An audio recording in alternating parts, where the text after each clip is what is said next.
Tidak baik kalau manusia itu seorang diri saja, aku akan menjadikan penolong baginya yang sepadan dengan dia. Halo adik-adik, kali ini kita belajar tentang sakramen perkawinan. Adapun tujuan pembelajaran yaitu peserta didik dapat memahami ajaran gereja tentang perkawinan sebagai sakramen dan berperan menciptakan keharmonisan keluarga sehingga mampu mensyukuri kehadiran orang tua di tengah-tengah keluarga. Rasul Yakobus dalam suratnya mengatakan bahwa jangan melupakan Tuhan dalam perencanaan. Sebelum kita memulai pelajaran kita mengawalinya dengan berdoa.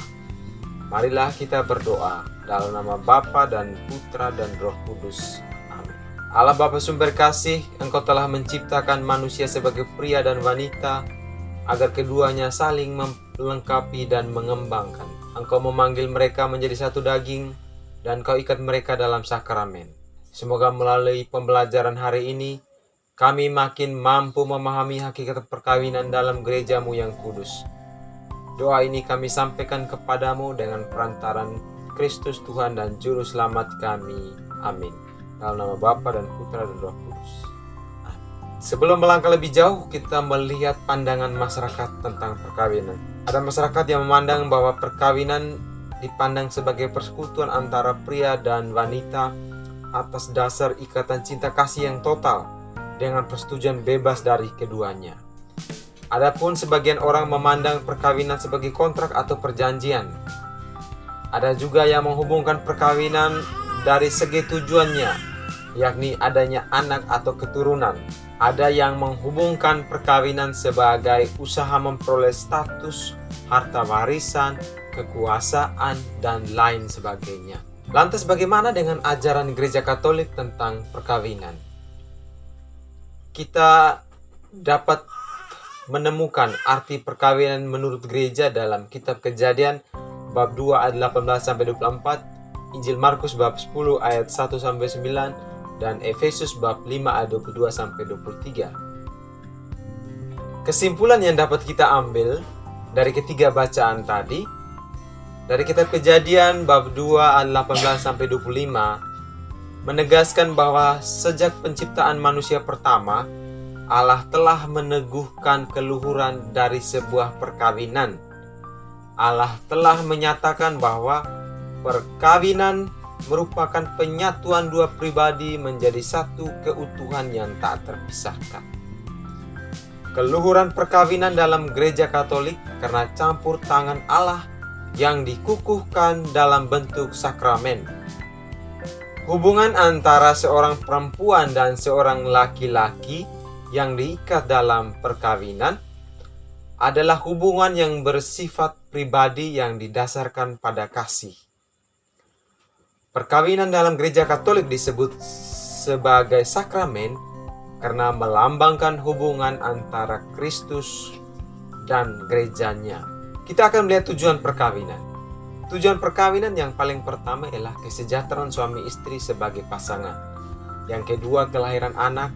Ketiga, pendidikan anak. Dan keempat, kesejahteraan masyarakat. Patut kita ketahui bahwa keturunan hanyalah salah satu tujuan, bukan satu-satunya tujuan.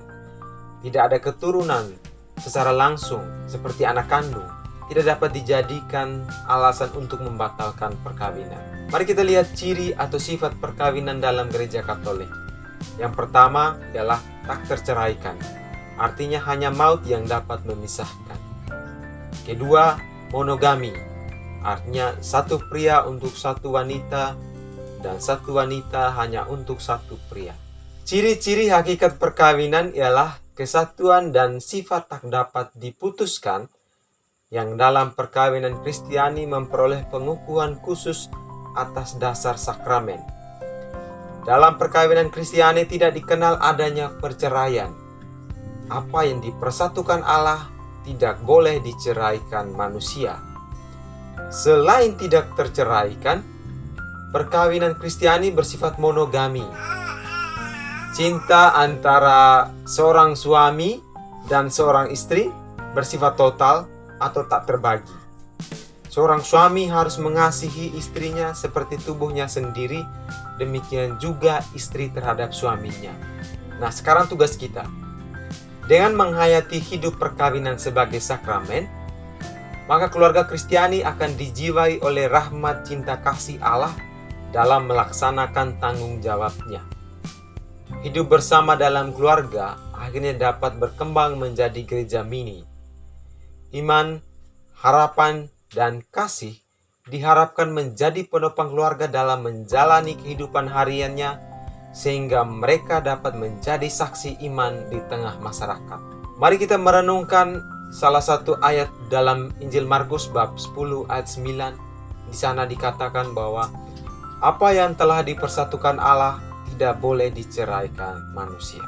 Sebagai bahan refleksi, kita patut menyadari bahwa kehadiran kita ke dunia karena buah cinta kasih perkawinan orang tua. Sebagai bahan refleksi, marilah kita merenungkan beberapa pertanyaan berikut. Bagaimana sikapku selama ini dalam menjaga limpahan kasih orang tua? Apakah aku taat dengan ajaran orang tua, atau justru aku tidak peduli dengan orang tua? Sudahkah aku ikut menjaga keharmonisan keluarga? Bersediakah aku ikut membantu tugas-tugas keluarga?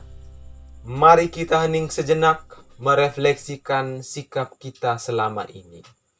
Adik-adik, demikian materi yang saya sampaikan kali ini. Terima kasih atas kesediaan Anda menyaksikan video pembelajaran ini. Sampai jumpa di video-video pembelajaran lainnya. Terima kasih, Tuhan memberkati.